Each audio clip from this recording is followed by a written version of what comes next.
I'm okay. I'm not technically very good, but I can make it fucking howl.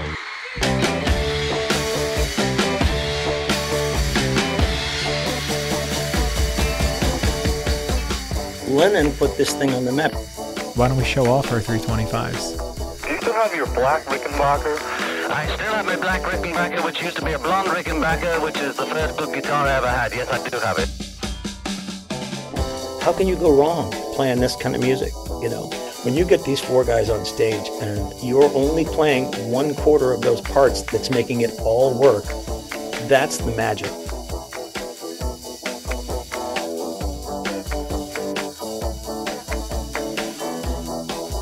Hey guys, welcome to another episode of Gear, There, and Everywhere. I am joined as always by my co-hosts Ryan, Sam, Dom, and Paul.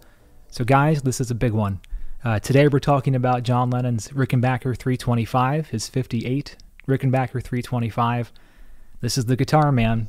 This is the guitar that propelled the Beatles' rhythm section to greatness and carried their sound to new heights. John played this guitar on Ed Sullivan. It's the beating heart behind I Wanna Hold Your Hand and countless classics, and it's the coolest damn looking guitar on the planet. Here to talk with us today about the 325 is a very, very special guest, Mr. Mark Benson. For any true Beatles geek, Mark needs no introduction. He's been building, repairing, and selling vintage guitars his entire life, including for the Rolling Stones and for The Who. Mark has built Beatles guitars from scratch, including his own Rickenbacker 325. But you probably know Mark best as John Lennon in the Beatles tribute band 1964 The Tribute.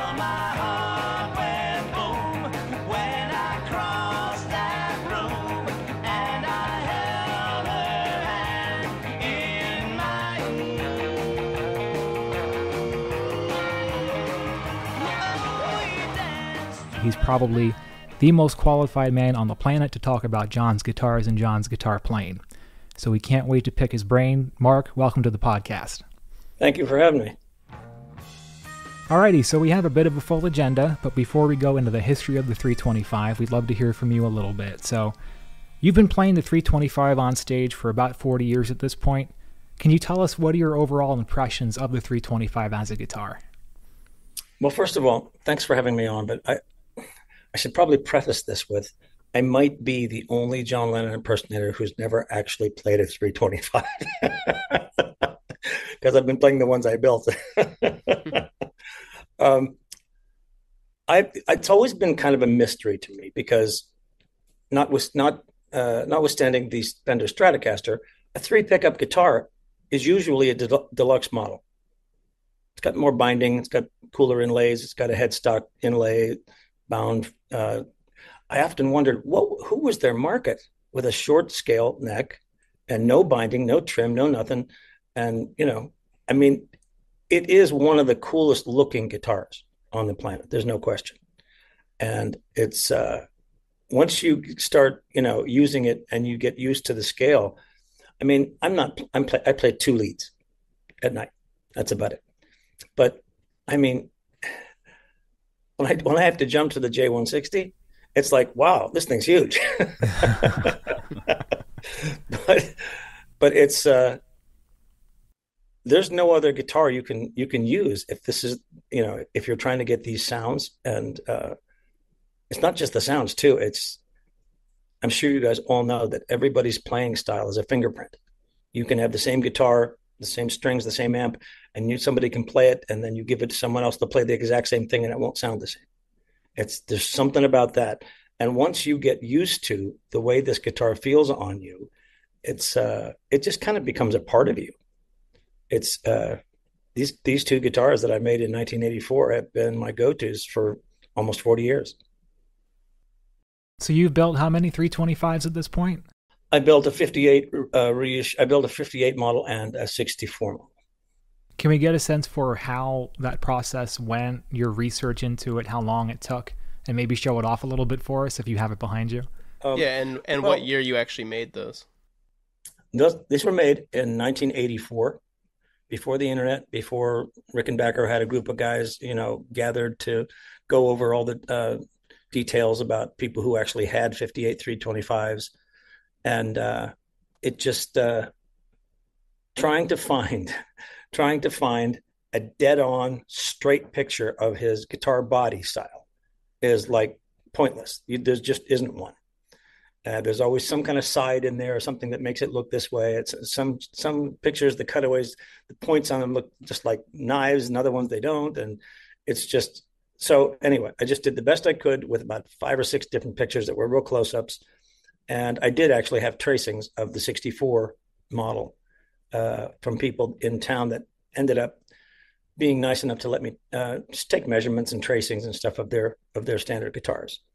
And because I knew so little about construction procedures and things like that, about how the 58s were made, I made mine out of maple because I assumed they all were. And so those 2 guitars have been, like I said, my go-to. But let me show you. I'm so excited to see this guitar. It's a little bit... It's a little worse for wear. It's got some good weather checking on it. And you can see, I feel like that's a little pointy, maybe. And so is the bottom tip, maybe. But generally speaking, when I've actually held this up next to an actual 58, it's very close. Have you cleaned that up a bit? The pick guard looks very good. I think I've seen it turn gray before. This is like the 3rd pick guard I've had. I got it. It's an interesting story. It's had some good wear marks on the back of the neck. Oh, there. That looks so cool. Yeah. I had a nice piece of bird's eye maple for the neck. And what's the fretboard? It's either vermilion or what's the other one? Paduke. I'm not sure which one. I just got it because it looked the right color, and because this one didn't have any lacquer on it, it's gotten very dark. But when you really look at it, it is that kind of orangey color. How's the action? It's as low as it'll go, baby. And on these things, I've always used flat wounds. These are like 12s, maybe 13s to 52 or 53, 56, something like that. And anything lighter than that, will not stay in tune. So that's a real plus. I know some guys use round wounds on them, and still the larger scale, the larger diameter strings seem to be easier to keep in tune. But this one, I had, because I'd worked in a guitar shop for a lot of years, people would bring in guitars and say, I'm trying to fix this up to sell it. So I'd say, well, how much do you want for it? Save the money of, getting it fixed up. So I ended up getting lots and lots of parts over the years from Rickenbackers and Gibsons and Fenders and stuff like that, from guitars that were either not worth fixing or the parts were worth more than the guitars. So I had a box of vintage pickups, but I only had 4 at the time. I have more now, but I only had 4 working vintage Rick pickups. So there's no actual pickup here in the middle. This is just a cover. Similar to what John did when he disconnected this pickup anyway. Now, I ended up, Rickenbacker has this capacitor that usually goes on the treble pickup that knocks off all the low end and gets that really bright, snappy sound.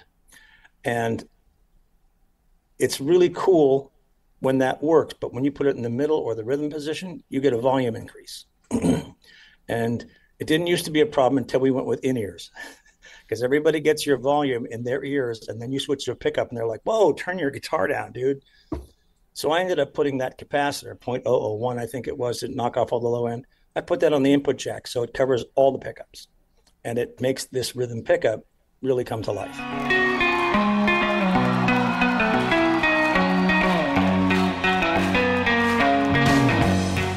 For some reason, because in my opinion, the Rickenbacker rhythm pickups are a bit dark. So that's what I've done on both these guitars to get them to sound the way I want them to sound anyway. I don't know if you guys, have any of you seen a 1958 325 carcass, just a husk with no parts on it? I have seen the pictures. I've never seen one in person, but I've seen some of the construction. And what did you notice about it? Just out of curiosity. Well, the craziest thing I remember seeing, I can't remember. There was a guy that has photos of V82 lying around somewhere, who maybe worked on it. I can't remember if it was that one or a different one, but there was only like 28 from 1958, right? There's only 28 right. of them made. That they had like a very, I don't know, almost sloppy way of hollowing it out, where they used a Forstner bit and just sort of like almost cut cheese holes in it. That's it. Yep, that's it. My gosh.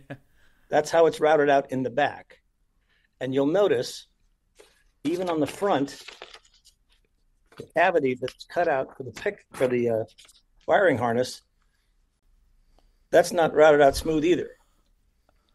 Now, this is just my opinion, but when you work in a guitar company and you're not doing a production model, you're doing a prototype or some models that you're thinking about, is this where we want to go? This is how you do it. You don't, whereas once you have decided on a production model, they're all nicely routed and, very clean and all that kind of stuff. But this other stuff is like, I've been lucky enough to know enough people to give me 5 tracings of 58 325s. And when you put the center lines together and you hold them up to the light, there's as much as a half an inch difference in the waist in some of these, and some of the points are different. If you're thinking about, like, nowadays is the only time period where we started to really try to make it so that we know everything about these guitars and how they were made and who made them and who decided this and that, and going all through all this minutia of detail. Whereas back then, it's like in the late 50s, Rickenbacker really wasn't making a whole bunch of guitars yet because the Beatles hadn't really put them on the map yet. So when you're making a guitar like that, the very next year, as I'm sure you guys know, all the shape of it went more towards the 60s shape and the 60s thickness. So it was only this way for like one year. And then when they finally decided this is the model we're going to mass produce, it was made out of maple, and it was slightly different, more like the 60s.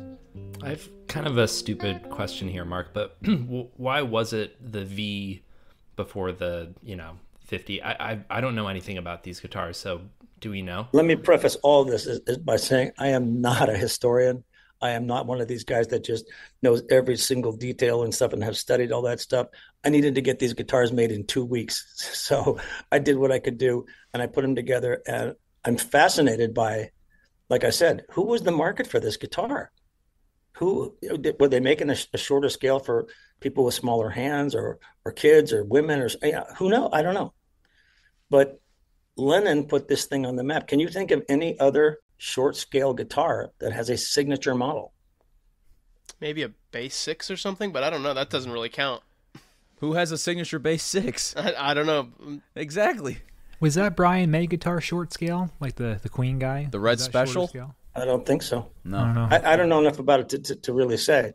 Somebody told me Kurt Cobain had a Mustang that was, That's true. They called it the Jag Stang. But was it short scale? Yes, it was. I believe it was. Yeah. He's the only other one that's got a signature guitar then. Something I found interesting about these, Rickenbacker during this period, their production was so irregular, right? Their production methods were very irregular. I remember my friend Grant telling me at one point, said, they eyeballed the radii on these guitars. Someone's could be 6 inches. Someone's could be 10. Right. Or it could be in between. It was so unregulated. Same at Gibson, same at Fender. You get these guitars. Really? I've had Carina Flying V's that had like 7-inch radiuses on the fretboards that were like, what?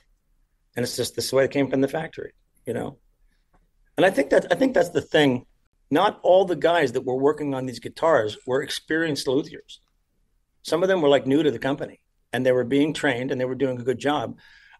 When I actually went out to the factory and met up with John Hall, he was so nice and took me on a tour, showed me some really rare one-off kind of things that some of them were mistakes, but he kept them because they were really cool. And I mean, stuff like this happens all the time, And like I said, I don't know if in 58 there was an actual template that they put on a router, or somebody just said, here's the drawing, cut it out, smooth it out, whatever, and do this.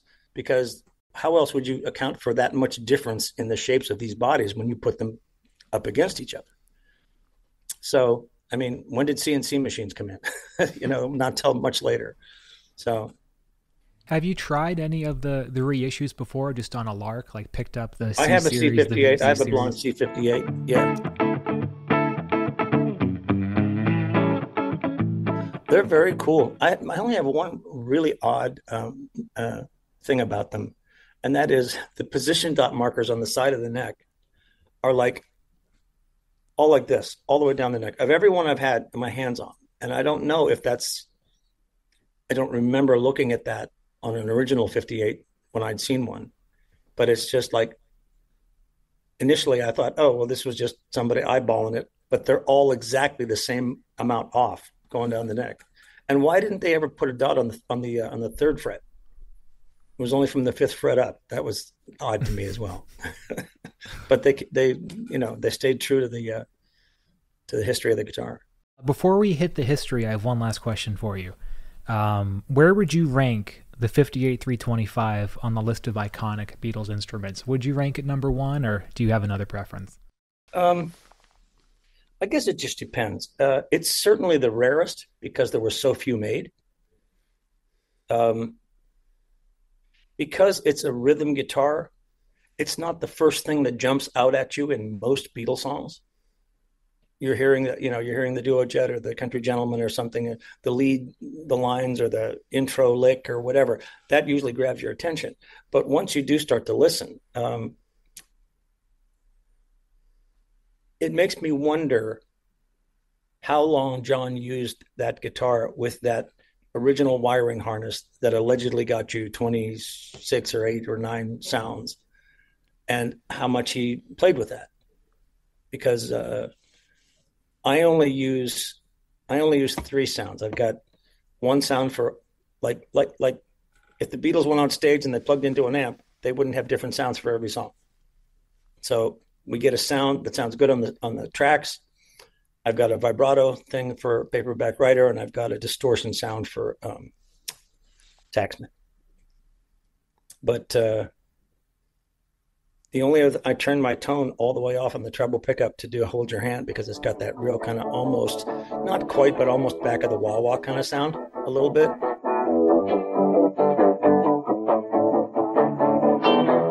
Right. And it's not just no tone. There's something about that that's kind of got that oh kind of sound to it, And it's very interesting, and it's very powerful the way he and Ringo are just pounding that together.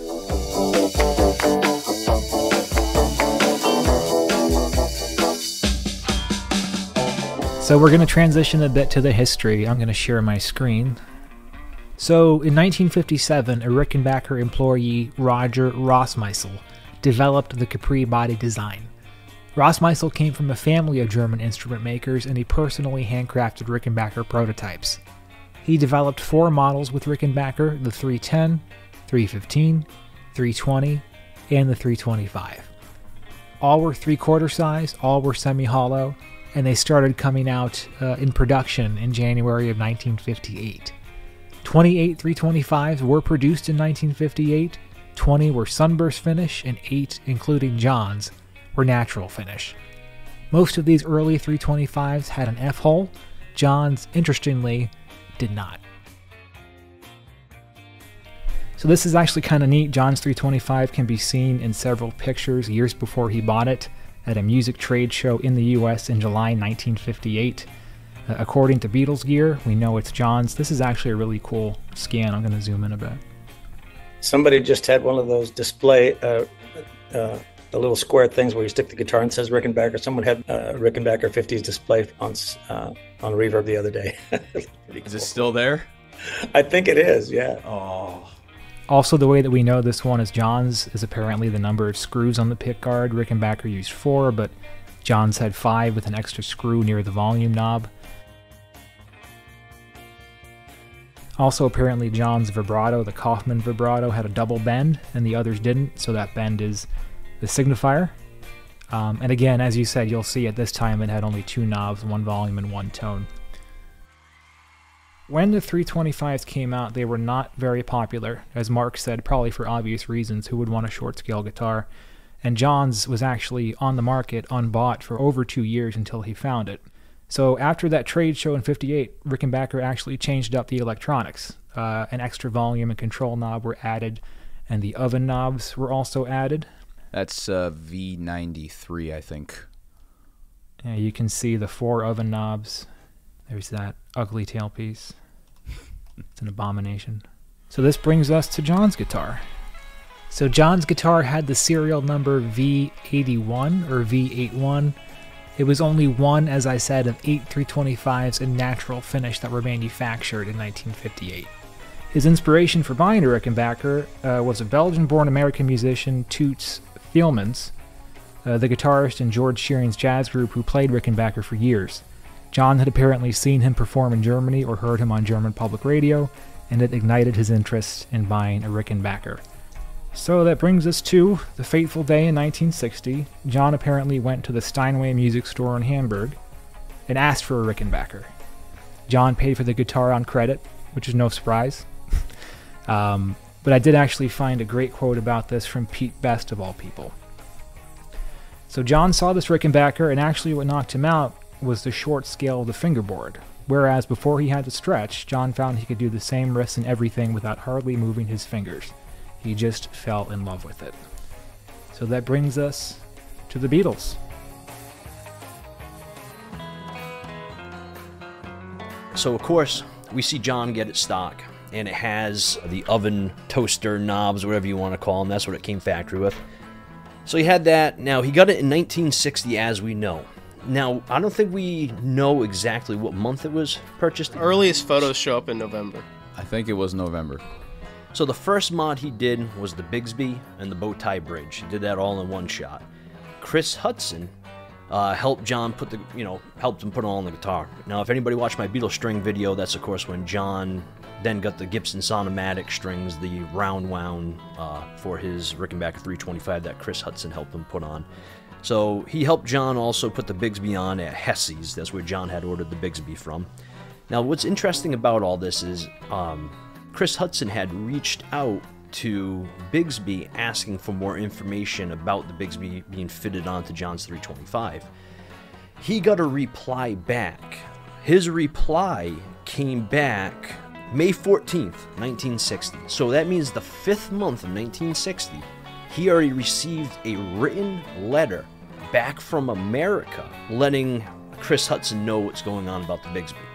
So I feel like he really could have purchased this thing real early 1960, like January 1960 or February 1960. For him to get that letter back, I mean, how long did it take? A month or two? Anyways, let's just keep going. The next mod after that, once he was done putting that Bigsby and bow tie bridge on, it stayed like that for a little bit. Right after that, then the next mod was the radio knobs. Now, I'm just going to leave it at radio knobs, and I'm not going to go into details on what type of radio knobs there are, because then there's debate on what company made them. There's a store right down the street from Hesse's that supposedly sold this radio to him, but we'll just move on from that. And we also don't know what color it was. That's the tough part. It could be brass. It could be a goldish color. It could have been a silver color. And same thing with the plastic that surrounded it. It could have been either black or brown. Next mod he did is he did a refinish in September of 1962. So this is when we finally see it go to black. This is in 1962. Make a long story short on this, Chris Wharton was a friend of primarily George, and he hung out with John. He was actually the one that John went to because his dad owned a meat transportation company. The guy that worked for Chris Wharton's dad painted these vehicles that did the transportation of the meat. John was impressed by it and asked Chris Wharton to reach out to this guy and have him paint his guitar. And this guy's name was Charlie Bantam, B-A-N-T-A-M. That is the first instance, though, where we see the wiring harness change inside the pickguard, because when he painted it, he was a car guy, not even that. He was just painting small stuff in cars at the time. So his task was to pull this guitar apart, take off the wiring and everything as well so he could get at it, because the paint process took a few days. I guess each coat of paint had to dry for a full day, so it took numerous days for him to paint this entire guitar. So when John got this guitar back, he made note and he told a bunch of people the fact that all the controls now were reversed. Everything was up and down, nothing was the same as what it was before. So after that happens is when we then see the Hofner knob start coming on it, is when he gets it back from that black refinish. There were so many different knobs on this thing. It's crazy. I know. They There's just so keep many. falling off, man. Let me just ask you a question here too, because of that wiring thing. So, as you all probably know, originally all the tone knobs are wired backwards, so that when you turn typically off, it was bright, and when you turned it all the way forward, which normally is bright, it was off. So, are you saying that Ron was once he got it back, when it was painted, all the guitar controls worked like most guitars? I'm not sure what he meant by that. I was just thinking that the pots were switched. You know, like where the top two would be normally, they were switched down the bottom, and then the switcher, I think, was reversed. But at the same time, who knows? I mean, he had to desolder it. So, you know, for him to solder it back together, I'm sure he probably messed something up. And it makes perfect sense, too, where we start seeing some wiring issues start coming into play. I remember Ron DiMarino said that when he opened that thing up, he said there was at least a pound or two of solder in there that he had to get out of there, because I would guess it's probably not John doing like rewiring his guitar, probably, but the guitar would explode right away at that. Well, you see that middle pickup. The finish is the chrome plating is just gone from that middle pickup. So maybe it was one of those where it just kept. And you know, when you play one of these, if you're picking right over that pickup, it does click and click and click and click. Yeah. So I'm sure that had to do with like just unhook it. You know. Yeah. So then the next transition was a year later. So he got it painted black September 62. Now, I think it was September 63. He sends it to Burns of London. Burns, the owner himself, Jim Burns, is the one that fixed the wiring in it, because John was disappointed in how the wiring was sounding and working in general. So supposedly Jim Burns was the last one to touch the wiring inside of this. But then John was also complaining that the frets were worn down. So then there was another guy, Leslie Andrews. He did the refret and planed the fretboard to get rid of all the divots and all that other stuff and to make the fretboard straight. And then that's when we start seeing the Burns knobs and also the black selector switch from Cream. But I guess the biggest thing too that I want to mention with all this is John's fretboard was lacquered. It was lacquered the entire time. He only got it unlacquered when Burns got it. And when they did the refret, he took the lacquer off. And it's on record, Leslie even says, yeah, I took the lacquer off the fretboard. It had it on it. Did the refret, took it off to plane it down, and then gave it back that way without any lacquer on the fretboard. I had a couple of different 50s Rickenbackers, the 900 and 400 series, that were alderwood and all the same kind of accoutrement. And some of them had finishes and some of them didn't. So it's like it could have left the factory either way. But I'm pretty sure I've seen pictures where you can see the glare coming off, you know, the stage light on his guitar neck, indicating that clearly he did have a finish on his fretboard. Then that brings us right to the end, though. As soon as he gets it back from the Burns facility, like I said, that's the way we see it in its final stage. And he played it until he gets the new 1964 Rickenbacker. So that's about it for my little mini confusing history lesson that I hopped around everywhere. I'm gonna tell Aunt Mary about Uncle John that he had the busy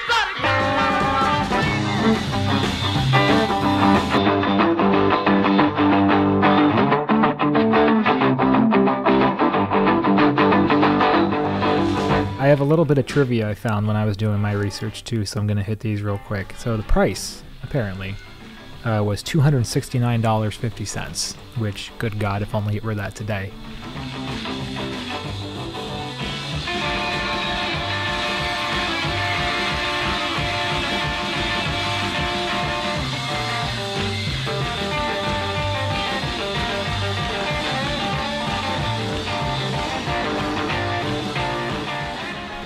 That's the equivalent of $21.20 today, $2,120.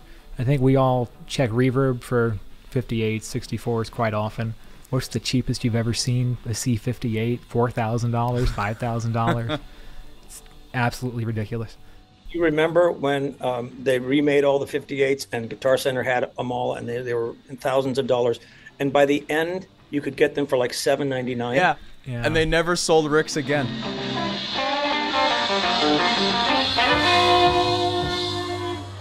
Well, it's because I think, as cool as this is, it's a rhythm guitar. Yeah.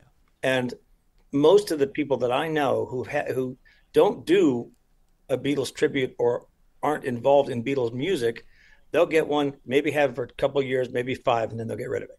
Or it's on the wall. Yeah. It's just like, I guess everybody reached their tolerance for 325s, and it was like $7.99, buy them all. I'm so pissed I wasn't there at the time. I would have gotten 5. When it comes to the 58, though, the C58 and the V59, there is a real kind of a wide gap in a way. And even from the B, from what Michael has, his headstock shape's a little bit different, everything else. So each generation kind of got better and better until the ultimate, which is the C58, technically, is the best one. It mimics it the most closely to what John had. And they stopped making the C58 in what, like... 09. Okay. Which doesn't make any sense because they still make the 64. Yeah, C64. with the horrendously dark fingerboards. And it sucks, too, because the fact that the V63 is really almost spot on to the C64. So it's like, it's not that big of a deal, where it's like the 58 is such a different thing. You would want, you would want the C58, but the V59 is minimal. Why don't we show off our 325s? This is a guitar that some of us do have, and some of us have not even played until this weekend. So I'll go first. I've got the 1982 320B. Again, this was like the very first attempt by Rickenbacker to put out any reproduction at all, and it's heavily modified, I'll just put it that way. It had the 2-tiered pickguard, it had like standard gross Rickenbacker knobs, the R tailpiece, standard Rickenbacker bridge, and like Cluson tuners, I think the ones that were on the 64 and the 325. How thick is that guitar? It's less than 2 inches. It's the same thickness as the 64. I got you. Yeah, it's not nearly as thick as the actual Lennon 325. But yeah, it plays great and sounds great, looks like shit, and I love it.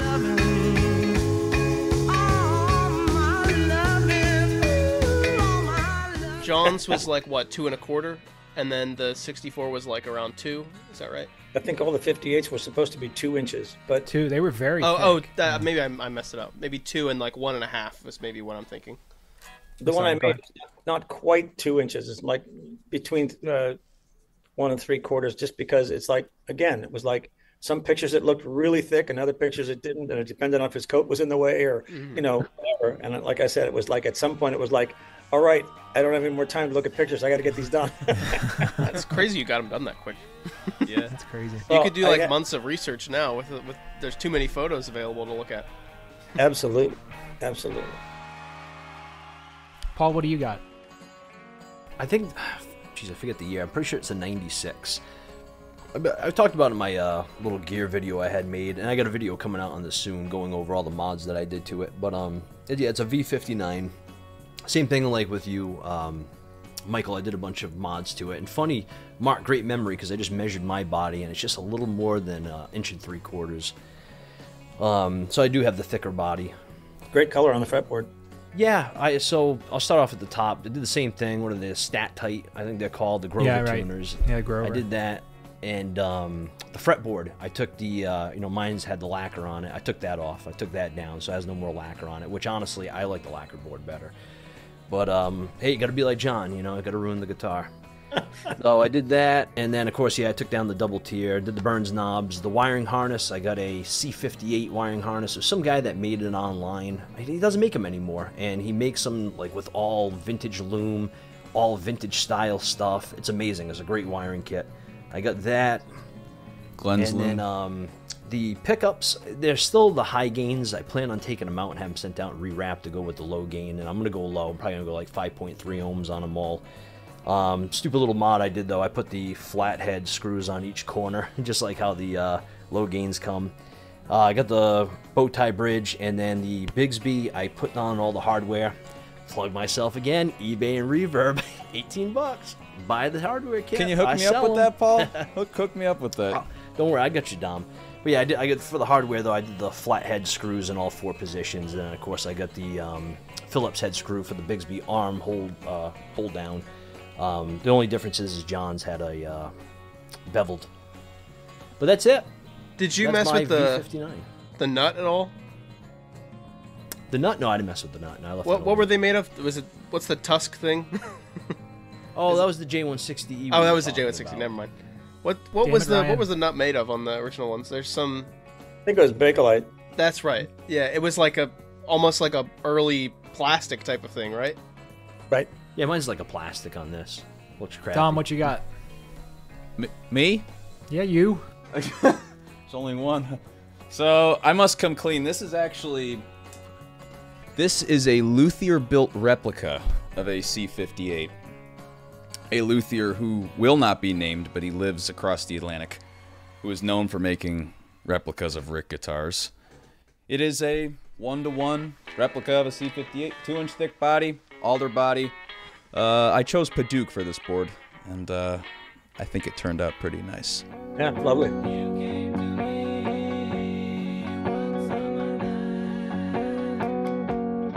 And then Ryan and Sam had not even played a 325 until Saturday.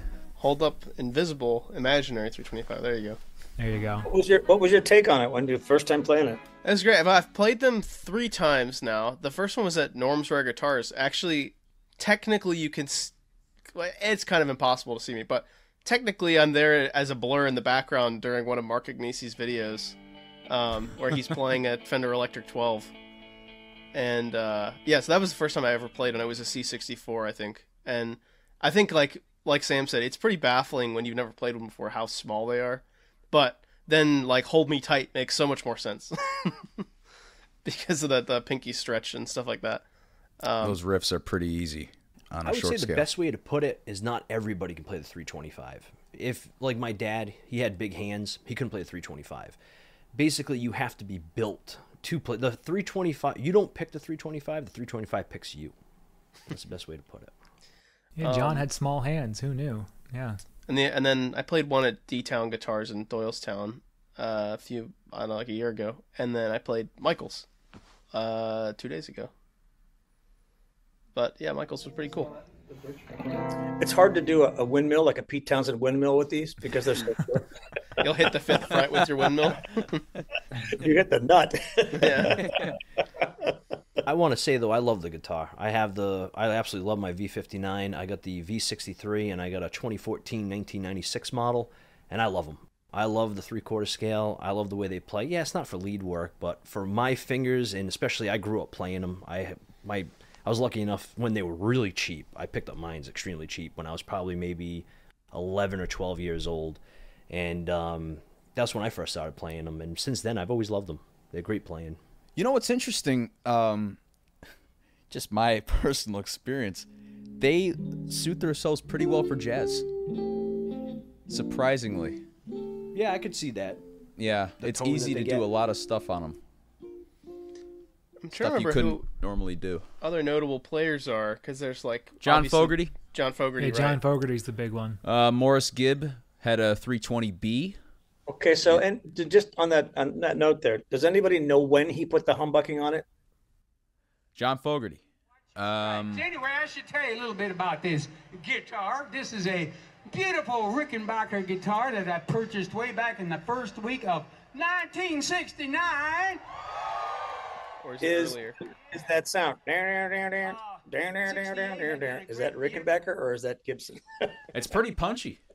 So I got this guitar and I made a bunch of modifications. The main thing was I put a humbucking pickup right here in the bridge from a Les Paul Gibson guitar. So I put this on the guitar and I played it on a bunch of songs right about then. You know, Green River, Down on the Corner, Up Around the Bend. I think it was Rick because I think so too. I think so. Woodstock. He played that at Woodstock. Heck, I played this guitar at Woodstock!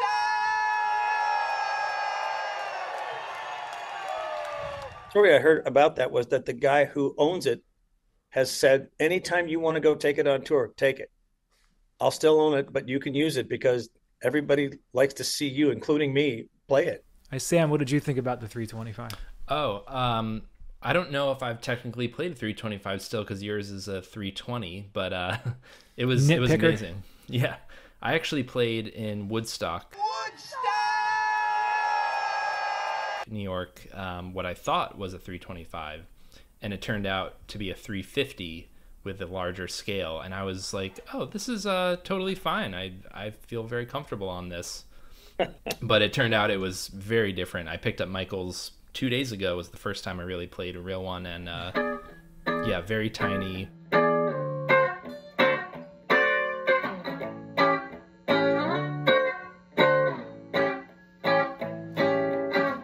But yours sounds amazing, and it's beat up a bit, and you actually didn't show Michael the back of yours is pretty special. Yeah, I didn't want to embarrass myself, but Mark, you have signed the back of my 320. This is got you, got Gary. That. Yeah. Oh, that's cool. Tom Work, I think, was George at the time, and then Terry was Ringo. Still there. Yeah. Man, that's great. When was that signed, Mike? It's like 2010, I think, at Soundcheck. Yeah, you guys also let me play You've Got to Hide Your Love Away on stage. I played your famous. You remember that? Yeah. Got a good memory, man. Yeah, that was awesome.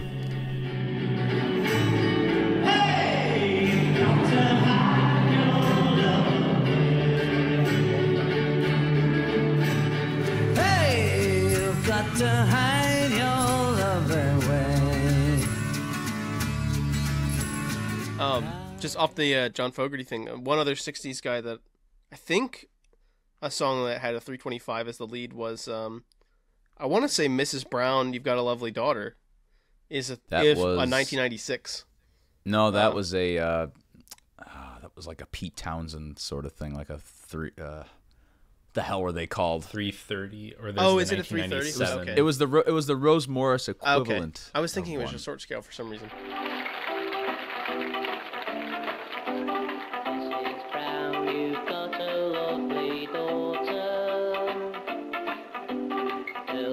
The guitar that's used prior, like in the photos prior to the Rickenbacker being seen, is the Club 40. But the next set of photos, actually, that I could find, the earliest photos I could find were these famous ones of them sitting on the truck. And, these are pretty iconic photos. And you obviously have the oven knobs and stuff, and Stewart's there, which is really cool. Yeah, this is the one Michael had pulled up. Yeah, it's one of the sort of earliest ones you can see. Must have been cold in the cavern. Let's see, this is a span of photos. I won't go into crazy detail, but span of photos from March to July, where we've got, like, George holding it, which is pretty cool to see, with his Futurama out front. And, this stuff is prior to any of the modifications having been done, I think. Well, if you click on the one top right, there's a knob that's already fallen off. You zoom in. Yep. You're kidding. Yep, the knob's already gone. But, and Ryan, his main amp at the time was the Fender Vibrolux. Is that right? The Tweed? Yeah, that's right.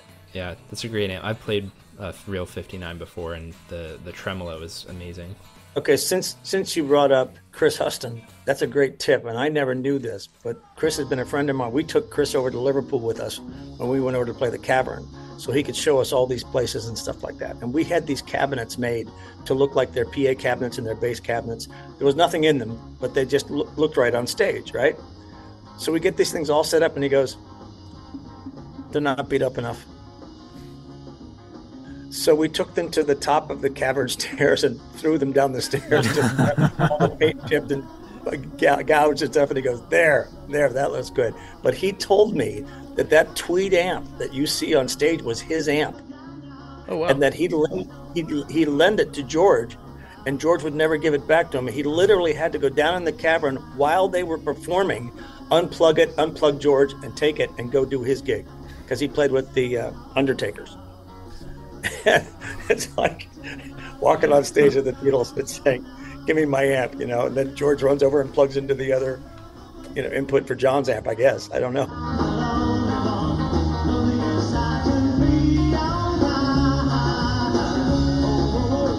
Then around July... Can you go back to that last picture? Yeah.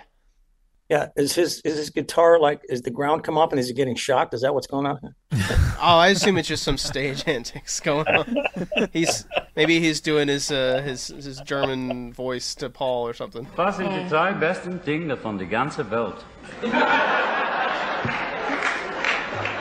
Okay, then we've got this Mersey Beat picture, and this is a thing from July. Now this is the last appearance of the oven knobs. And then when we get into August, so sometime between July and August is when the knobs and the Bigsby got added.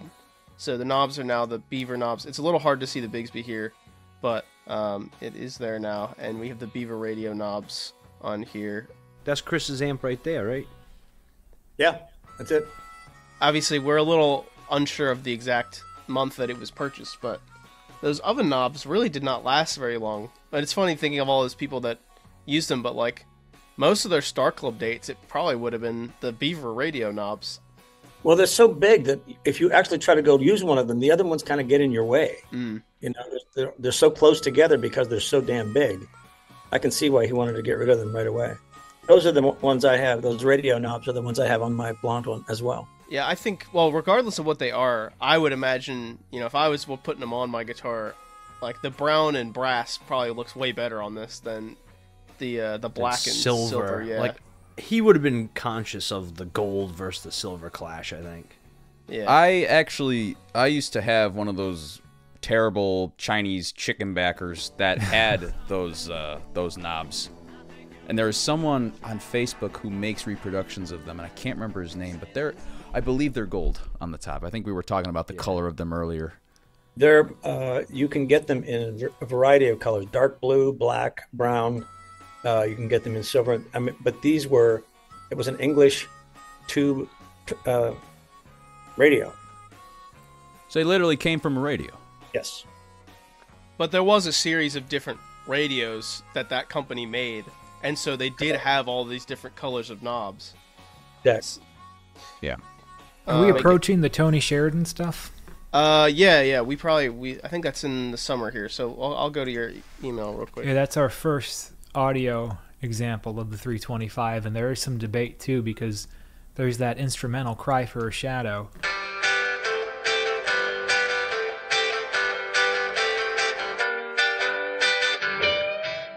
And that introduction tone sounds to a lot of people like the 325, but I'm not sure if it is. What do you guys think? Yeah, I think so.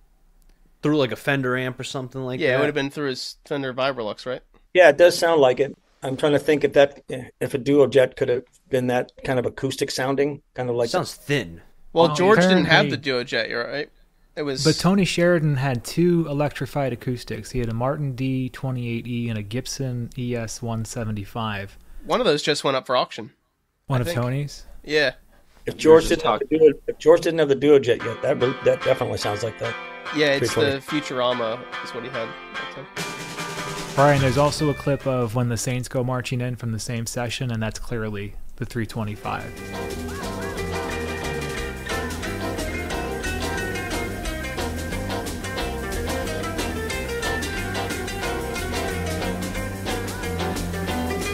The Bowtie Bridge get added at the same time as the Bigsby, or did that come later? Yes. That came at the same time. Okay. That comes with the tailpiece. Okay, right. It's a cool looking bridge, too. Yeah. It didn't fit all the way from what I've Yeah, you can see it right there. His E string like almost hangs off the top. Yeah, that's noted in RickenbackerResource.com too about how the E's almost falling off. It's awful. Well, the reason for that is the base of the bridge is rounded on the edges, and because of where the pickguard is, it won't allow it to go any further over unless you trim that base down. So it bumps into the pickguard, and then that's as far left as you can go, or right. Right. I can't remember if the Beaver radio knobs ever actually fell off. I think those ones might have stayed on for quite a while. It's sturdy. Let's see. Now we're in late '61. Decca? This sort of famous photo session. This is right before Decca, but yeah. February, we have the first video clip of the 325, which is at St. Paul's Church in Birkhead. So this is pretty cool, and you see the George's Fender or George's Gibson amp, and then presumably John's playing through that Fender amp there. I'll have to ask Chris. I think that might be Chris's amps there. Really? Because weren't they playing the Cavern in '62 as well? That's George's. I think that's a Gibson GA40, or is that the I'm Vibrolux? sorry. Yeah, no. It's a GA40, yeah. Yeah, the Gibson the, amp. If I remember right, Chris said it was a Fender amp that he had, so must have been more John. Yeah, so John was on the Vibrolux, right? But that's a great video. Then we have the nice, fantastic color photo of this one. So then you get a much better picture of these Beaver radio knobs, and what looks like some cracks in the pickguard, maybe. There's a nice shot of the back of it. That's kind of cool. Oh, this is also when they were hanging out with Gene Vincent. It's when they murdered him. It's just such a fantastic photo. On the Prellies. Yeah, so really not that much change in 1961, as you can see. This one I will mention real quick before we get to the Hofner teacup knobs. Is August 22nd is we have the Granada TV filming in the Cavern, which this I can't remember how this might be the only video of them in the Cavern. Notable changes are we have Ringo and Vox amps at this point. Mm-hmm. Yeah, Ringo And had Suits. actually just joined like the week. It was a crazy week this week because they seem to have kicked Pete out specifically to get Ringo in before their first like big televised performance or appearance. And then like the day after this, I think John got married or something like that. So it was a very busy week. So the next photo, you see it for the Ringo audition or whatever you want to call it. This is sort of a real session at Abbey Road. And still have Beaver radio knobs, no changes there, but it's there on that session, which is cool. And they have Vox amps by that point. So the next photo here is we are in September, October timeframe. This photo we don't exactly know when it's from, but now it's black and it has the Hofner teacup knobs, and those seem to fall off very quickly. Yeah, no, those are all there. You can see they're all there. But in So far, so November, good. There you November, There's one missing. There we there's go. already one missing in November. Shedding knobs already. But if you look, it almost looks like the whole pot is also gone. So I wonder if we lost the nut. It's just a black hole. You'd see some of that silver popping out a little bit. He took such good care of his guitars. It's so nice. The paint's gone from the Bigsby, I believe. Yeah, it looked like the last couple photos earlier photos you had. Looks like paint the got paint was scraped actually off on it. pretty quick. Yeah. I had a quick question too. So at that point, when the guitar is black, Paul was saying that the switches were all reversed and everything. How long was the period when, if we see him in the neck position, he actually was on the treble pickup? Should be right? 1 year because he got it back. He did it September '62 paint, and then he went in September of '63 for Burns, and Burns supposedly redid it then. That's a long time to have, all those pictures. People might say, oh, he's using the neck pickup, but it's reversed, right? And that whole period says 1 year with Hofner knobs and with everything should have been reversed. And John made it, like I said, clear to numerous people that he wanted it fixed. Like, he's on record of saying this to the company, like, hey, I need this fixed. I don't like how it's reversed. Something's wrong. So there's no guitar techs back then? Well, I guess they were all full. I guess Burns outsourced to, 3 or 4 different people, and even one of the people that Burns outsourced to have work on guitars, didn't work on it. They worked on furniture. When I started in the guitar shop, there were 2 guys, they were brothers in Akron, Ohio, and people would come from 5-state radius around to have them work on it because no music stores had luthiers or guitar repair guys. Why was that? It just hadn't made its debut or I don't know. Seems like a skill that you have to learn hands-on, whereas today I can almost just watch 1,000 YouTube videos and then take online classes and then bam, But I remember a lot of music stores would send their stuff back to Gibson or send their stuff back to Fender to get it fixed, There wasn't anybody local to do it. But also, I just want to make note, though, I feel like John did try to get his Rickenbacker back to factory. Like, he didn't, there's no mention of him wanting to disconnect the middle pickup. It just seemed like his whole goal the whole time was just to get the wiring fixed and then get the guitar back to the way it was when he first bought it. That's what my assumption is from everything I've read. We're into the end of '62. They played at the Star Club. By then, they have the J160s, and he started using that quite a bit. And so that appears in a lot of the photos. Here's some photos in January where it has 4 knobs once again. And the amps have now changed to the black AC30s. Obviously, it's on. I saw her standing there. It's just...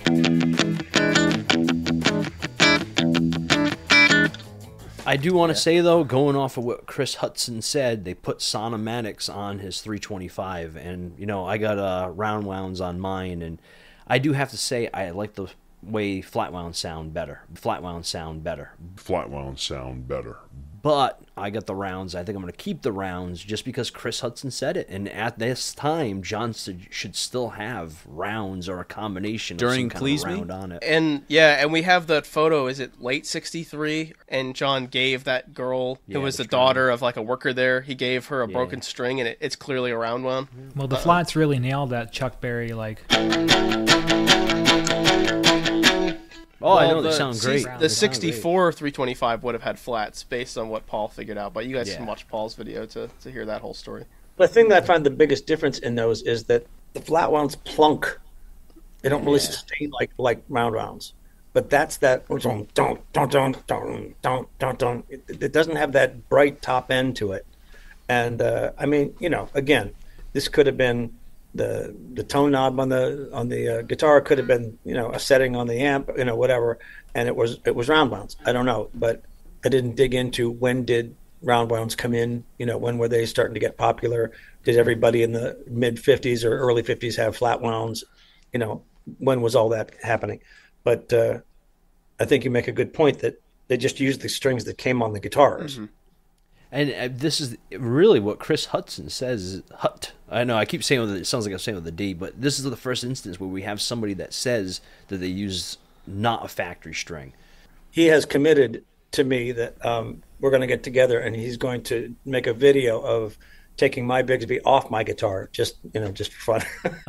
I think full circle. You mean we're all going to get together and we're going to say, okay, I got you. He's going to take it off and then pretend he doesn't know how to put it back on.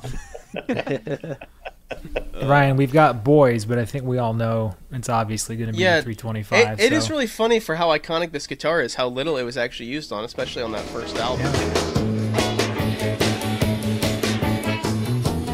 3 songs and Please Please Me, and then a handful on with the Beatles, a couple singles, and that's it. Okay, so this is a great point to bring up this question. If in fact the majority of the Beatles hits was done with the 64 325, why is the 58 so much more sought after? Is it because it's so much rarer? Because it was on way less songs. I have 2 counter arguments for you. One, look at it. Yeah, it looks cool. The gold, the black, the Bigsby just looks incredible. But I think the song it's most associated with is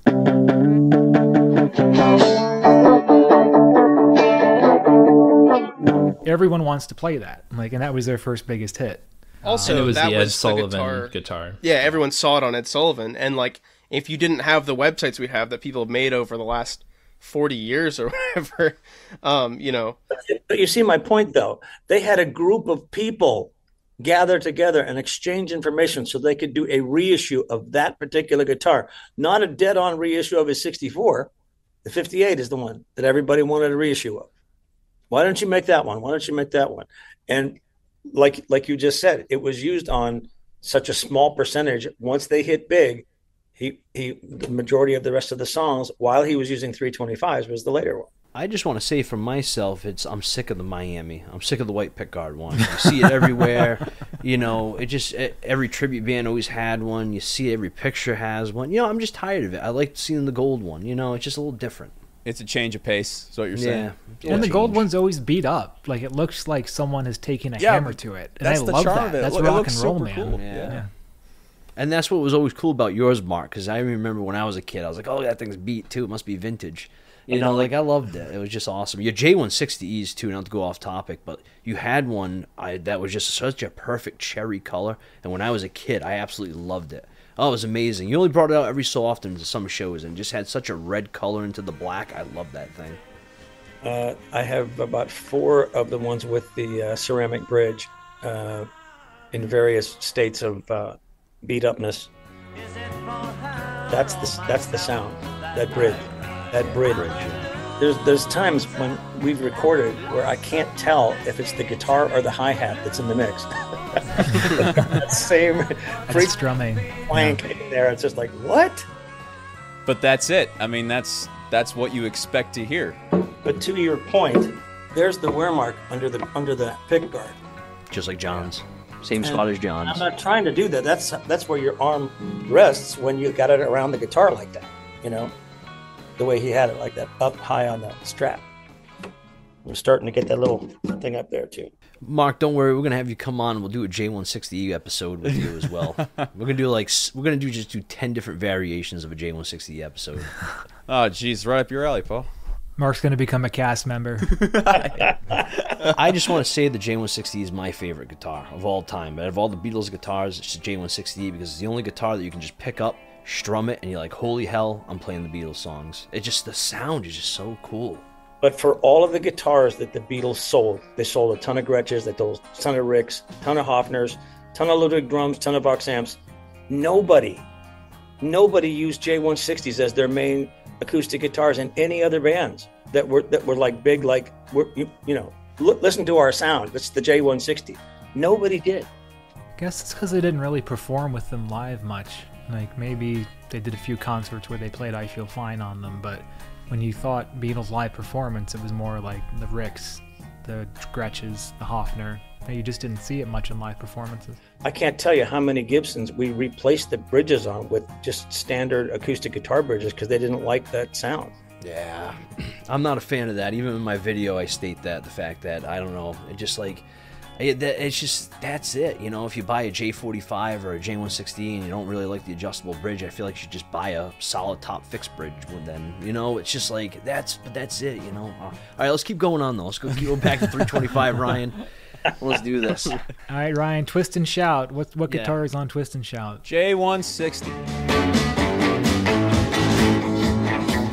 I think it's J160. I will. Mark, what do you think? I will. I just spoke with someone recently that was talking about Please Please Me and Thank You Girl and things like that, where they're actually convinced it's a classical guitar. And I have no picture anywhere of a nylon string guitar in any studio pick or in any studio,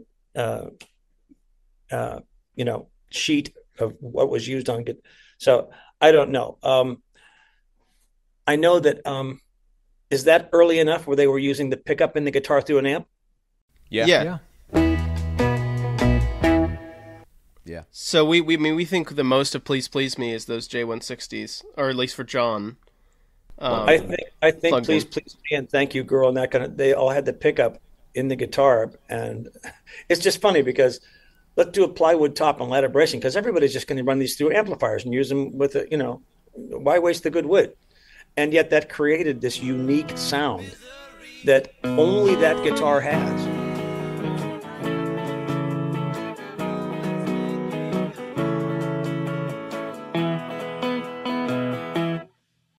We can play the clip too. The giveaway, I think, is that you can hear acoustic strumming picked up through the vocal mic too. I don't think the 325 strummed even vigorously can create string noise that can carry over a band's sound. Ryan, can you play the Twist and Shout clip?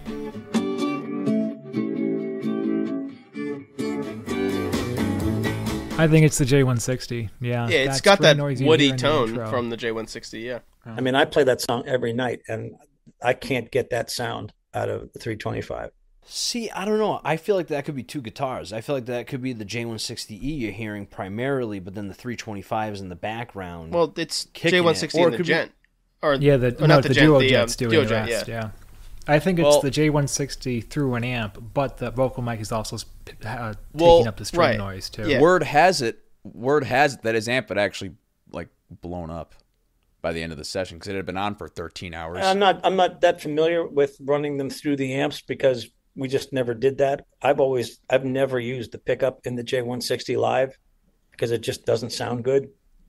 I always have like a contact pickup somewhere between the bridge and the volume control on the underside.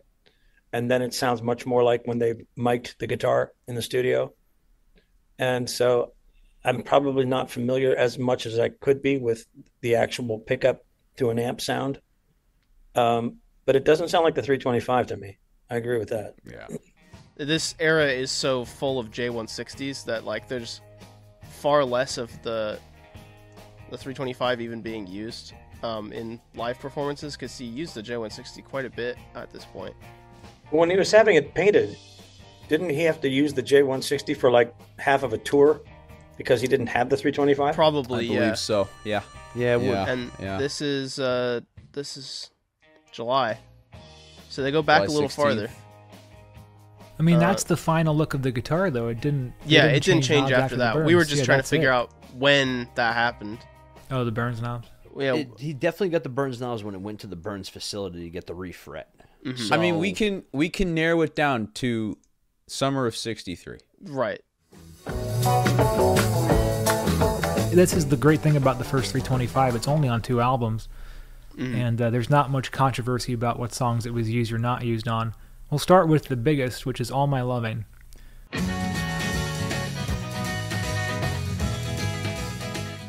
And maybe we can start with saying this was like, wasn't this like the first song or close? Was it the first song on Ed Sullivan? Close your eyes and I'll kiss you. Yeah. It was. Yeah, It was, the yeah. first song. So people, I think a lot of people immediately tied the Gent and the 325 to this song regardless, because of the Ed Sullivan appearance. But Michael, say what you're going to say here. Yeah, I'm going to share actually Dom's video on the J160 and then a 325 video, and we can just guess and see which one fits better.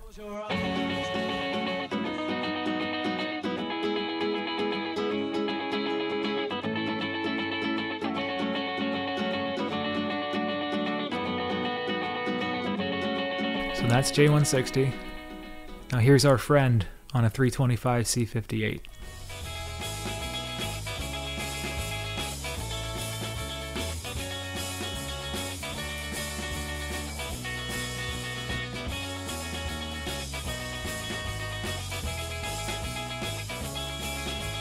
I'd vote for the jangle on the 325.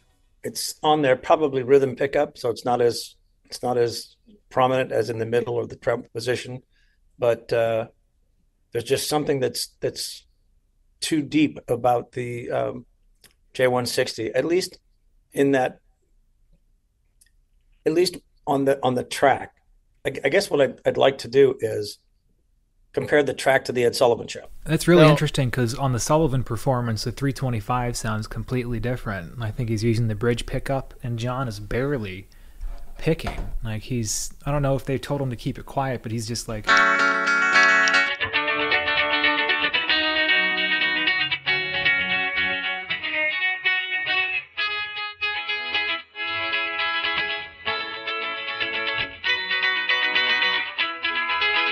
Right. And on the actual record, he's like.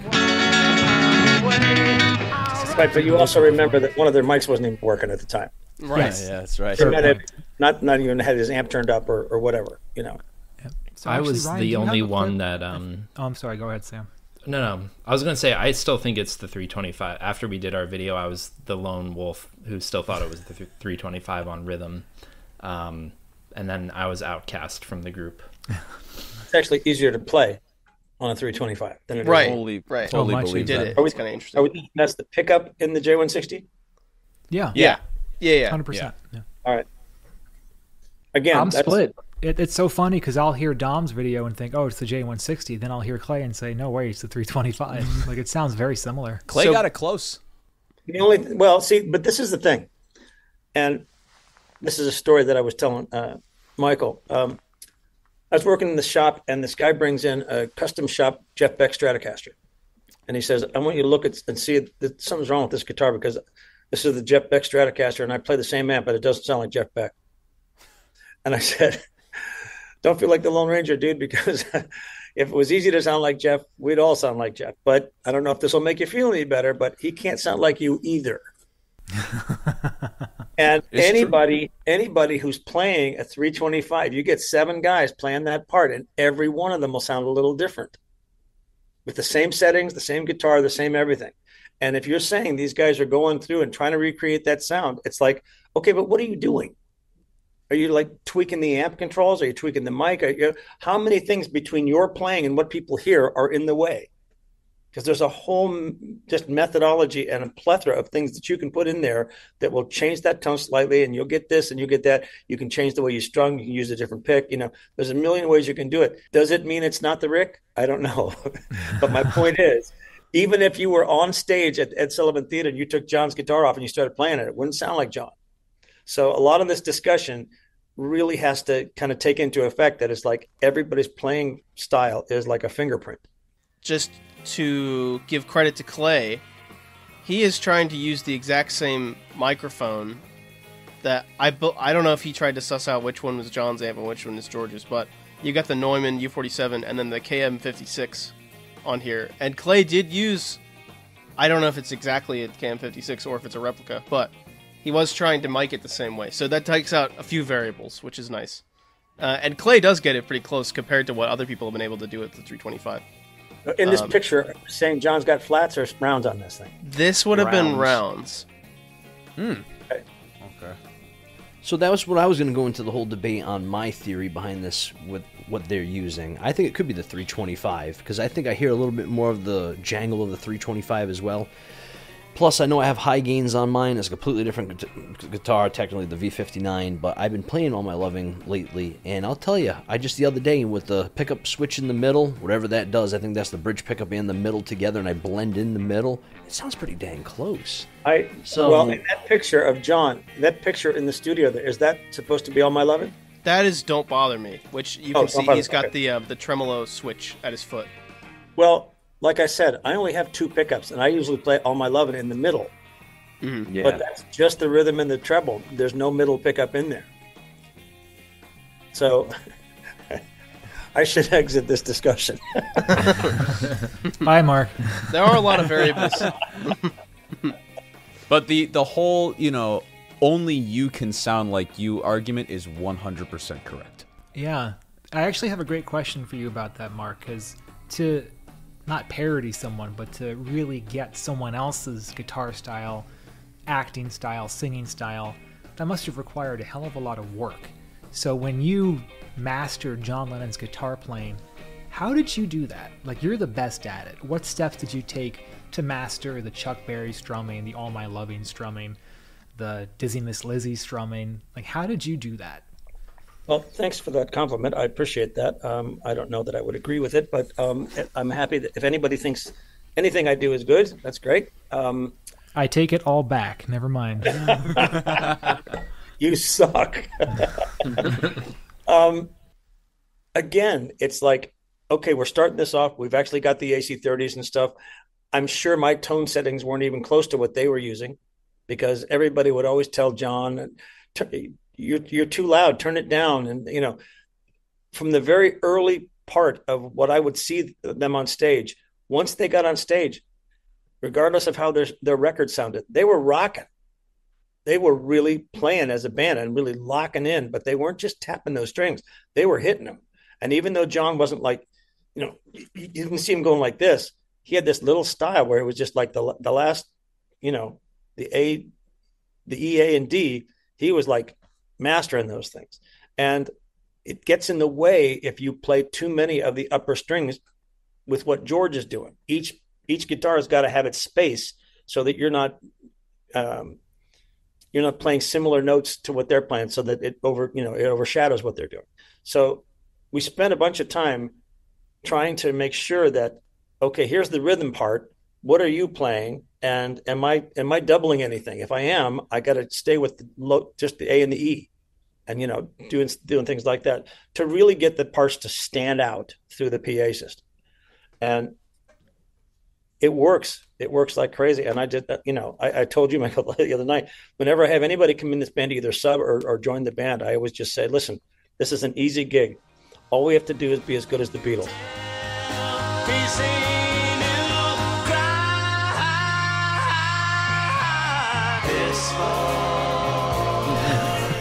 What I mean by that is, there's the record, there's the video. Do that. The Beatles don't need to be, no problem. Right? They don't need to be jazzed up. Just play what they played. And these kind of discussions really open up like well, what the hell did they play? And especially What were with the they technology- thinking, right? Yeah. Well, especially with the technology where you can isolate tracks now. Yes. Yeah, absolutely. That's pretty wild. Yeah. With all the research that's been done, aren't there studio logs that are available to be seen? There's a handful of photos, depending on the date. They didn't really log what guitar was what, except for a few sessions in Help. But were they at least indicating John played this guitar, John played this guitar? No, Like there was a no, they never guitar- wrote that stuff down. Yeah, not until Help. Yeah, I think Sam can mention in the Help sessions, George Martin took studio notes and actually wrote like George on Gretsch Tennessee and John on Fender Strat, but it was only a handful of songs. But those were correct. Like they do certainly seem 100% correct. Well, actually, they're correct, but with a caveat that, like, he wrote, for example, like George on Gretsch on ending of, I can't remember what song it was. Another girl. Yeah. Yeah, which Another didn't Girl. have any guitar on the ending, so stuff would get wiped off the take. And like Paperback Writer has a whole bunch of overdubs listed on the real box or whatever that never actually made it to the record. So you sort of have to. It's fitting a puzzle together, obviously. Yeah, right. So right. sometimes you have that information, sometimes you don't. It's much less of that on the early stuff. Although they probably still have a lot of these takes sitting in the studio that they haven't released yet. So Here's something that, especially since you were able to isolate tracks, when they came out with the CD mixes, the first release of CDs, I was blown away by the end of "I Want to Hold Your Hand." I want to hold your. They both go, "I want to hold your hand." McCartney doesn't go, "Hand." I want to hold your hand. That's the guitar, and you couldn't hear it on the record because it had almost the exact same tone of a voice. So you always thought, and up to that point, up until the CDs came out, Gary was always going, "I want to hold your hand." Then we hear it, and they're both singing unison on that note, and the guitar is doing that. Then you get all these ways that you can hear guitar parts and stuff that have literally been pulled down in the mix because they didn't want them in the song, and now you can hear them, and people start to like play them as though they're the lead parts, like, oh, because it's really in there, and it's like the Magical Mystery Tour on the new release. Yeah. Right, yeah, that rhythm guitar part that no one had heard before. That's an invitation. We found those screams in Old Brown Shoe that no one had heard before. Oh my gosh. The scream. I didn't notice that before. I love that. AI unearthed them. Oh yeah, that was. And was it because they didn't want them in there, or because he forgot to bring it up at that point? I think Giles just put it in to make it a different mix. They buried it in the first mix. Giles is definitely like that. messing with EQ on stuff. Like there's bass stuff that's probably a bass 6, which has less bass than other basses because it's a short scale. And it's definitely bassier in the newer releases. So, what else, if anything, is the 58 on with the Beatles? So, obviously it's not pretty on. much everything. Yeah, my list is it won't be long. All My Loving. Don't Bother Me. Please, Mr. Postman. Roll Over Beethoven. Hold Me Tight. You've Really Got a Hold on Me. I Want to Be Your Man. Not a Second Time. And Money. You think Hold on Me is 325? That's actually one we should play, because that might be the J160. Yeah, I'll play that one. I got pretty close on the J160. Yeah, Dom got really close recently with the J160.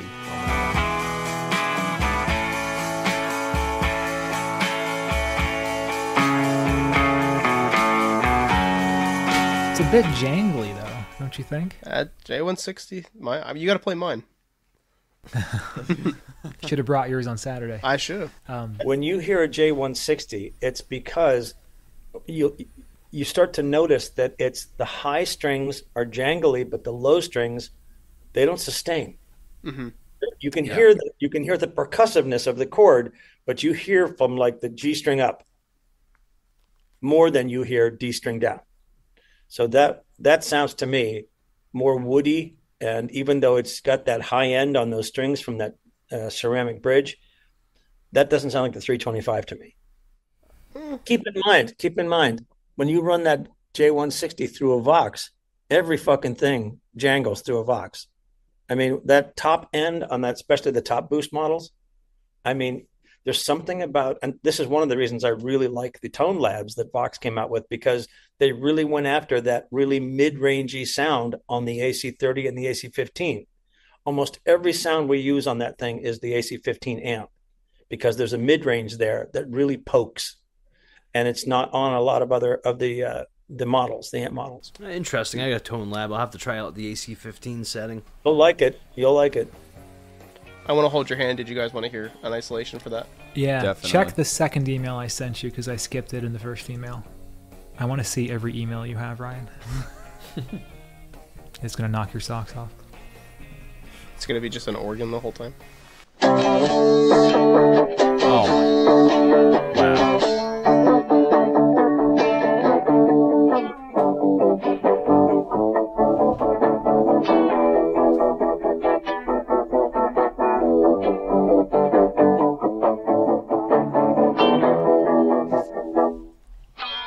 I had never been fully convinced that was a 320. Like, I never knew for sure, but this like controversy seals it. Yeah, Well, I mean, because it's such a weird tone. Like John didn't usually roll off the tone like that, right? He does it a couple times on that album, though. I Want to Be Your Man. Same idea. He's just like...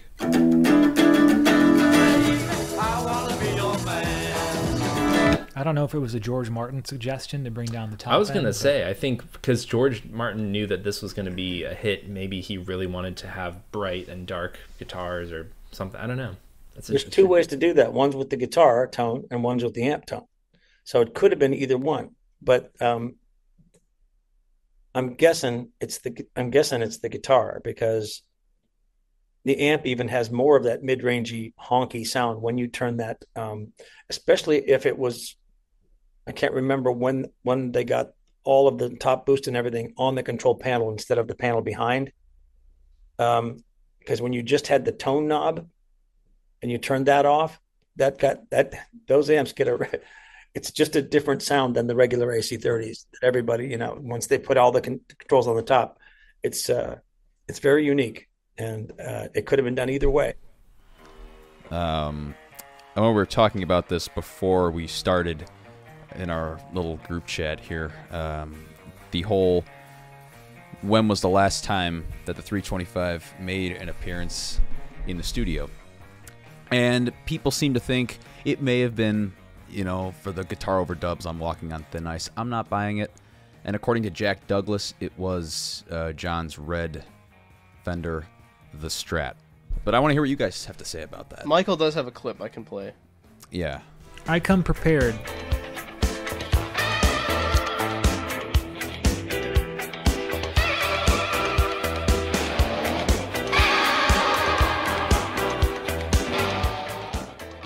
Can you do that on a Bigsby?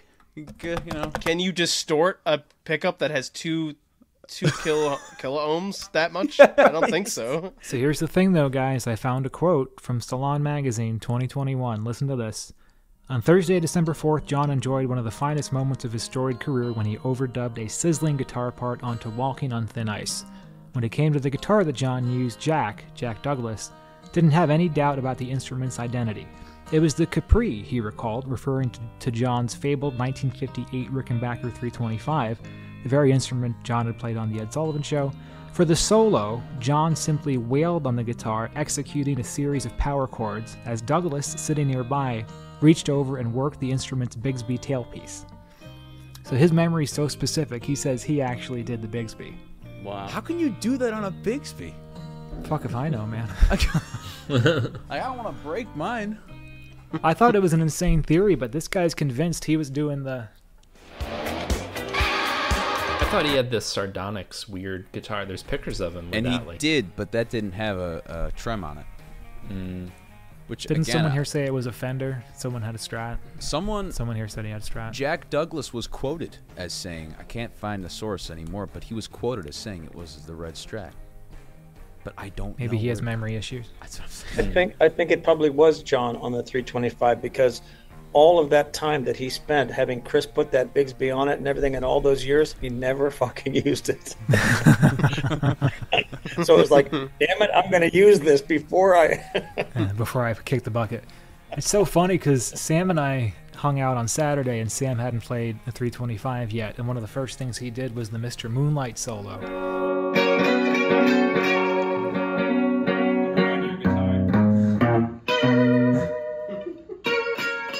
And he was really giving this thing a workout, and I was scared it would explode the guitar. I'd never really used it before.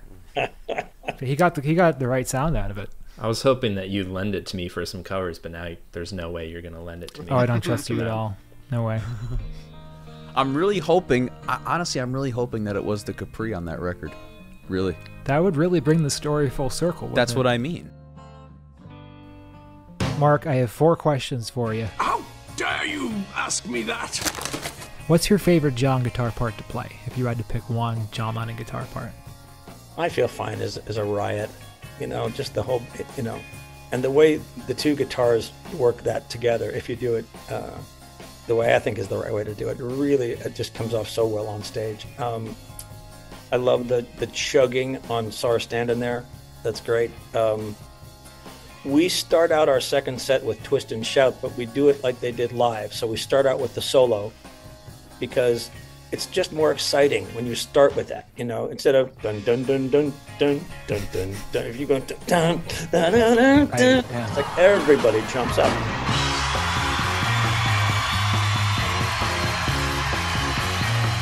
It's just one of these things. That's just such a fun thing to do because it's just so raucous. Question 2, who's your favorite Beatle? I don't think any of us would be here if it wasn't the 4 of them making the magic. I think it was the combination and the chemistry that they had that drew us all into that.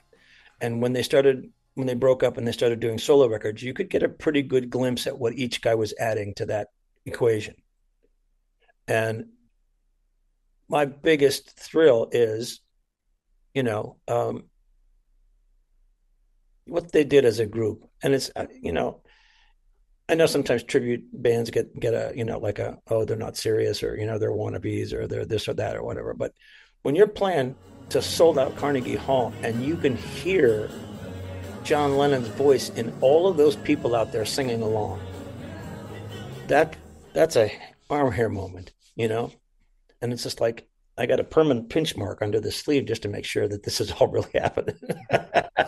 There was one Carnegie Hall show I went to that I think Jerry Seinfeld was there too, watching. Jerry was at one of them, yeah. People know that if they want to see the Beatles, you guys are the best to see. Yeah.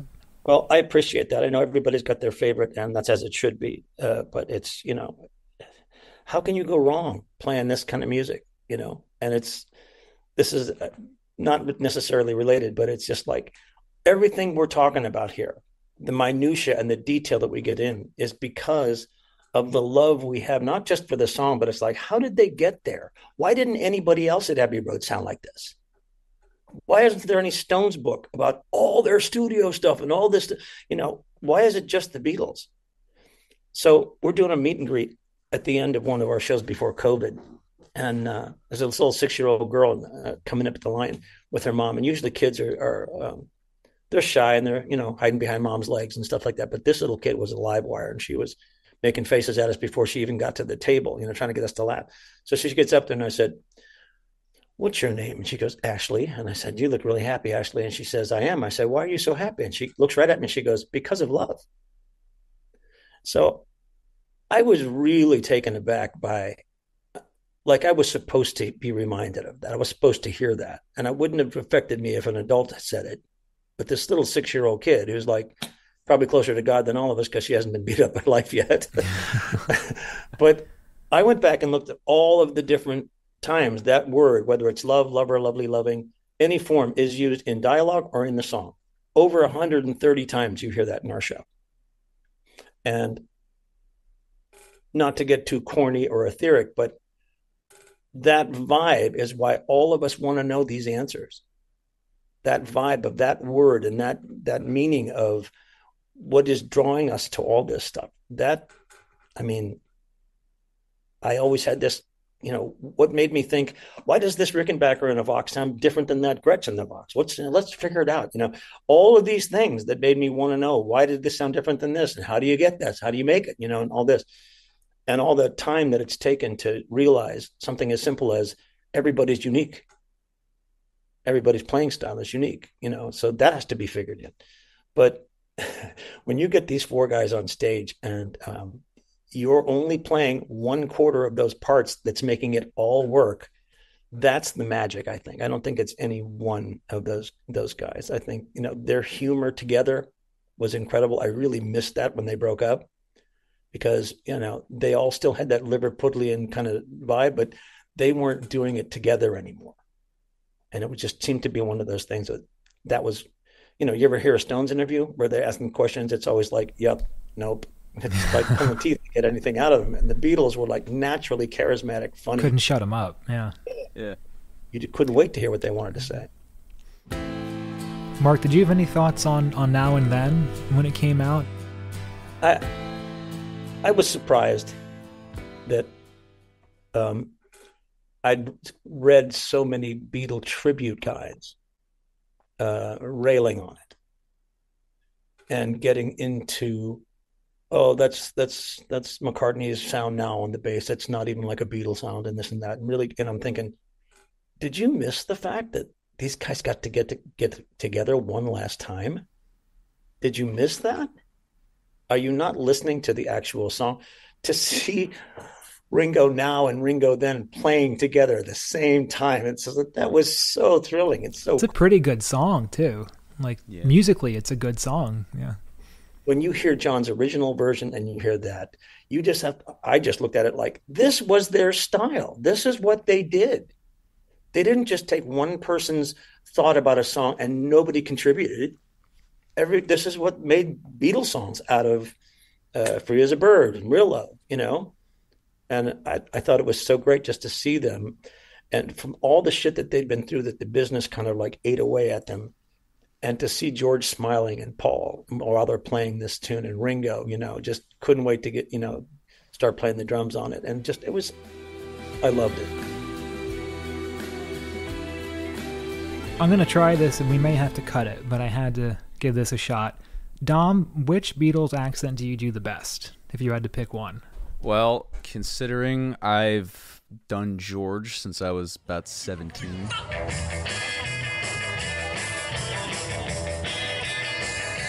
And Mark, you do an excellent John voice. You can say no to this, but can we hear a conversation between Mark as John and Dom as George? Do you know their fake cigarette commercial they did on the train? No, and I can't do it because, I can't just launch into it. You've got to practice and rehearse and you've got to suffer for your art and all that. I couldn't possibly say something. I mean, it's very true, all that stuff you see. It's, it's too hard, we need money first, all that stuff. I think I'll be leaving the band now. Man, Dom nails it. Dang. You're always ranking on Yoko, and here you've got these Hare Krishna guys sitting right next to you the whole movie. Well, I've only got the one wife, That was amazing. Mark, having immersed yourself in John's musicianship for 40 years and having performed his songs for decades, what are your thoughts on John Lennon's musicianship? Are you more impressed now? Are you less impressed now? Has your respect for him increased through this process, or are you just kind of done with it at this point? No, from the very beginning, I always thought John was extremely underrated. I mean, rhythm guitar players kind of get overlooked. They're not jumping out playing the lead. They're not getting the camera on them because they're playing the lead and all this stuff. But without them, there's no bass to play a lead. There's nothing to play over. And you don't have to be a great rhythm guitar player, but John was a really good rhythm guitar player. And then you start to listen to stuff like Julia. That's brilliant. Yep, Dear Prudence, yeah. And Julia and Dear Prudence, yeah. That kind of Travis Pickin kind of stuff. It's beautiful. Really good, really good. So, I mean, I don't know if people didn't think that was John playing that, but, you know, there was one take where on one of the bootlegs or something where he got to the end of it and he goes, and he said something like, "Oh, I messed it up, man, but the rest of it was perfect, wasn't it?" You know, it's just like, was so thrilled that he got through the whole thing with no mistakes. And you don't think about that these days because everything's can stop and start and stop and start and start. Auto-tune. Yeah, well, not even auto-tune, but you can like just say, just put me in there after this, you know, and I'll start there. We'll save all this. Whatever. These guys are doing one takes all the way through, you know, for a lot of the stuff. You know, I'm sure they did overdubs and, you know, splices and stuff, but it was, and again, that's the magic of those four guys being able to pull that together, you know. You I'm sure you guys have been in bands. You know, you work with people long enough, you're finishing each other's sentences, not just talking, but musically. You know, you just learn that. You learn that language. And it's it just brings everything to a higher level. Becomes a family, really, more than just bandmates. 100%. Yeah. All right, folks, should we do some final thoughts on the Rickenbacker 325, its effect on the Beatles and its legacy in rock music? I mean, I think I Saw Her Standing There was probably one of the first things I wanted to learn, and seeing that rhythm part was just like fantastic because it's not crazy complicated to learn, even for someone who's just starting. And also, obviously, the I Want to Hold Your Hand. I mean, there's a reason Matabu's video has like, what is it, 1 million views or something like that of the I Want to Hold Your Hand, just John's part. It's just such an iconic part. So it's sort of hard to escape those when you get into the Beatles realm. So like that's why it doesn't take very many songs for that guitar to become iconic, because you know, it just that guitar, despite being on less than probably John's Strat might have been on, like it's still like all those are way more iconic lines probably. I mean, just look at this thing. It's just cool. It's unique, not very practical, but you know what you can do on it, what it does well, it does really, really well. Well, the only thing I want to say about it is, yeah, just a really cool guitar. I love mine, and the fact that I bought a V59 and I've done all the mods to it made me appreciate it more. I don't think if I had a C58, I would like it, and if I didn't own one at all, I'd be like, all right, it's a cool guitar. But the fact that I had the V, went through it all, and really knew what his guitar consisted of, I think really just made me appreciate it. So I just love it, and I think if anybody is looking to get one, I definitely would recommend it. And whether it be a C or a V. I never really wanted a 325. I know it's a bit sacrilege, but now it's a bit of a thorn in my side because with my covers channel, there's so many songs that I want to do that I can't because there's 325 on it. And I think not until I played yours the other day, Michael, did I kind of get it. Like Dom said, it doesn't do a lot, but what it does really well. And once I picked it up with my hands, you know, guitars kind of guide you to where it wants to be played, and there's just something really special about John doing that shuffle kind of Chuck Berry thing. It makes you want to play that kind of rhythm, and I'm sold. It's a great guitar. I do want one now. I have a personal connection to this guitar. It's my first electric guitar. My father got it for me at the Valley Forge Guitar Show for $500. Pretty damn good deal. But yeah, I'll have to do a second video because, you know, John used that, and the sounds he got out of it really did propel the Beatles sound in a way that was as equally impressive as Ringo and Paul. Like, we talk about Paul's bass playing and Ringo's drumming. We don't often talk about how his guitar playing also made those songs what they were. So yeah, it is, in my opinion, the most iconic Beatles guitar, and when Mark is recovered, we'll have to bring him back to do a second video. Just getting my second win right now. Well, Mark, do you have any concluding thoughts on the 325? Well, it's been my go-to guitar for almost 40 years.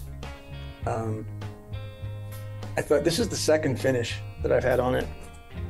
And I thought about maybe refinishing it again. And then I thought, you know what? I don't want to. I'm going to just leave it like this.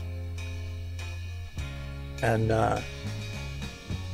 It's only when you play outside and it's a little damp that this kind of gets a little problematic on the back with no finish because it gets sticky. But yeah, and you know, as with anything, you get used to the way your guitar sounds in your hands. So when I pick up an actual C58, they're really cool, but it's not this one. Not that this is better or worse, it's just different, you know. I guess I should be extremely thankful and grateful Rickenbacker made this and that Lennon put it on the map, because it's served me well for a long, long time. It has made it easy for me to make people really like this music in the audience. So. Well, thank you so much for joining us. I think this is already my favorite episode. Yeah, likewise. And thank you for the folks who watched so far. Feel free to comment in the comments what you thought about those songs we discussed and debated, what you think about the Rickenbacker 325, and also please search YouTube for 1964 The Tribute, because these guys, their commitment to accuracy, their voices, their playing, it's really like seeing the Beatles. And that comes from us, the biggest nerds on the planet about this stuff. So thank you again. Take care, guys. Have a great night. Thank you, guys. Thanks for having me on. And maybe if you guys in the audience have questions for Mark, if we have him on again, maybe you can let us know, and we'll see if any of those come up in the next time. That'd be fun. But yeah, thanks for coming on. Bye, Take care, guys. Right. Thanks, See Mark. ya.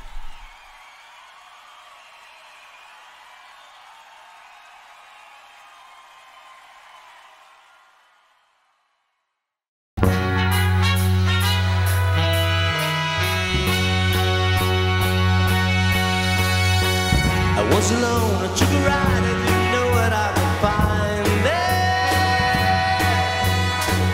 Another road, where maybe I could see another kind of mind there. Ooh, and I suddenly see you. Ooh, did I tell you I need you every single day of my life? You didn't run, you didn't lie, you know I wanted just to hold you. And had you gone, you knew in time we'd meet again, for I had told you. Ooh, you were meant to be near me. Ooh, and I want you to hear me say we'll be together every day. I'm gonna get you into my life.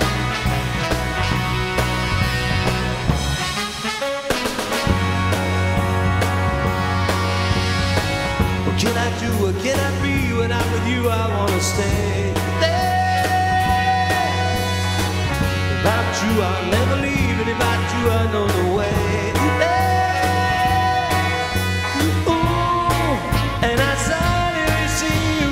Ooh, did I tell you I need you every single day of my life? And got to get you into my life.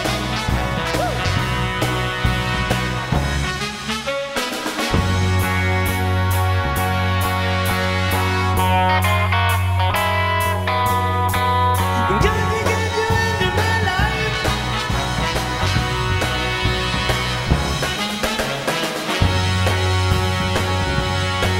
I was alone and took a ride, I didn't know what I would find there. Another road, maybe I could see another kind of mind there. And suddenly I see you. Did I tell you I need you every single day? Well, I mean, just take a look at it. You know, this is, like Mark said, it's like one of the coolest guitars ever made. I mean, it just looks cool. They're not very Paul, practical. why are you laughing? Because I don't know, my throat's all messed up, so I cleared my throat. And as Dom was holding up his guitar, it's just on my face, just cleared my throat. I was just laughing. All right, take two. Take two.